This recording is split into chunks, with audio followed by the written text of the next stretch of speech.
Well, the latest release of Epstein files have revealed bombshell emails from Sarah Ferguson, the former Duchess of York, to the convicted sex offender. Yeah, let's get some more. Here's our entertainment editor, Peter Ford. Hi, Pete. What have we learnt this morning? Well, we've learnt by way of these emails that Jeffrey Epstein had a child 15 years ago, a baby boy. Now, this is correspondence that's dropped as part of the latest Epstein files dropped. Millions of pages. That's why some of these stories are taking a couple of days to really come out. I mean, literally millions of pages. And you can see this is Sarah Ferguson's email to Jeffrey Epstein, where she's congratulating him on the arrival of the baby boy. The Duke told her about it. Also, I thought quite interesting, if you read that context, that she also is indicating that they had lost touch and she was reigniting that friendship by reaching out to him to congratulate him. So all that talk about, I have nothing to do with him, I'll never speak to him again. Obviously, she went and initiated contact again. So now the hunt, of course, will be on to find that 15-year-old boy and get more information.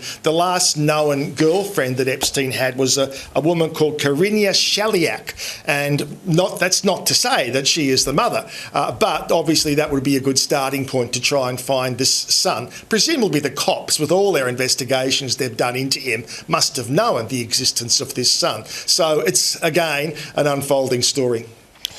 Wow. OK, a major developing story. This is out of the USA. Involves the mother of one of their biggest breakfast TV stars, Pete. Yeah, so this is Savannah Guthrie. Fun fact for you, she's actually born here in Melbourne. Savannah was born at the Sandringham Hospital here in Melbourne. Her dad was located here for a couple of years, so the family came out and lived in Melbourne. And fast forward to today, and now this terrible... Well, they believe it is a crime that has taken place where her mum has gone missing. Initially, it was being reported as simply a missing persons situation, but now it is being designated as a crime scene, the home where her mum lives just outside of Tucson in Arizona. Now, at this point in time, there doesn't seem to be any direct link to Savannah in as much as has someone kidnapped her mum and wants a ransom. They simply don't know. The mum has no memory issues whatsoever, so she hasn't got lost and wandered away. In fact, she does have mobility issues, which would make it all the more unlikely that she would just go out wandering around and get lost. But the sheriff here has indicated, obviously, they're now moving to the next level of the investigation. Have a look. We saw some things at the home that were concerning to us. We believe now, after we process that crime scene, that we do in fact have a crime scene, that we do in fact have a crime. And we're asking the community's help. So, you know, a lot of media people, even from opposition networks, are getting behind and trying to raise awareness by way of social media, etc. Savannah, in fact, is due to start, I think she's the main anchor for the NBC Olympics coverage starting next weekend. Now, whether that's going to be going ahead or not, we don't know. But as I say, again, an unfolding and very serious and concerning story. Yeah, we'll keep a close eye on that. Let's move on, Peter. It was a huge night at the 2026 Grammy Awards. Musicians really put on a united front, didn't they, supporting immigrants?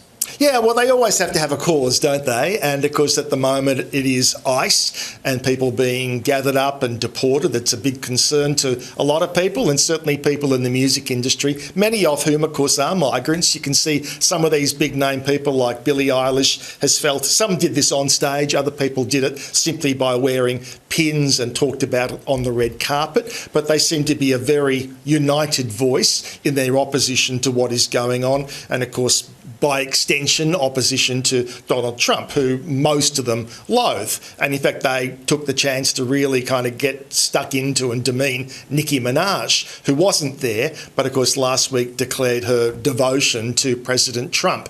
Now, Trevor Noah was the host of it. In amongst the jokes that he did was a joke about President Trump and Epstein's island. So a few hours after this all unfolded, President Trump took to his social media to announce that he, in fact, will be suing Trevor Noah now. You can see there he's a talentless dope of an MC, all of that. So I know some people say, oh, you know, lighten up, you've got to have a sense of humour.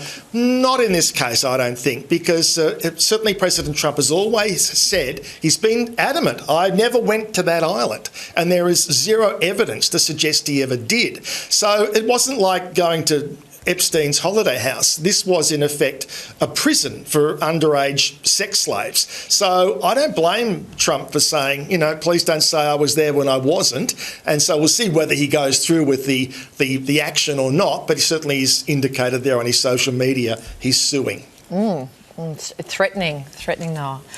Cher, speaking of the Grammys, was an icon, as always. Yeah, well, she's certainly Cher being Cher. You've got to get something different and unique. And in this case, I don't know whether it was a senior moment or whether she's getting a bit confused by what was meant to be happening. But the winner of this award, the Record of the Year, was Kendrick Lamar and SZA. But somehow, when she opened the envelope, she saw and she announced Luther Vandross, which wouldn't be so weird, except Luther Vandross died 20 years ago. Here is that moment.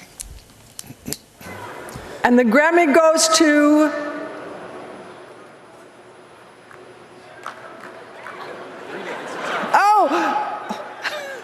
they told me it was going to be on the prompter. The Grammy goes to Luther Vandross.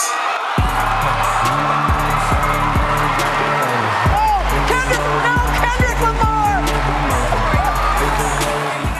So I'm guessing the monitors in the room must have put up the correct name because everybody, as you heard there, responded Well, no, but appropriately. Luther's the name of the song.